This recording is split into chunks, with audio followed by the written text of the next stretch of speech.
Ezekiel 37 verses 1 to 14, the Valley of Dry Bones. Overview. God transports the prophet Ezekiel to a valley filled with dry, scattered bones, a picture of complete hopelessness. He asks Ezekiel, "Can these bones live?" Ezekiel responds, "Lord, only you know." God then commands him to prophesy to the bones. As Ezekiel obeys, the bones miraculously reconnect, grow flesh, and come to life as a vast army. God explains that this vision symbolizes Israel's restoration. He will breathe life into his people and bring them back from spiritual death. Lesson learned. 1. God can revive what seems dead. No situation is too hopeless for his power. 2. Obedience releases miracles.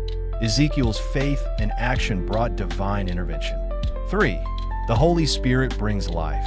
Just as God's breath revived the bones, his Spirit transforms us. 4. Restoration is possible. God promises renewal, even after brokenness. Life application.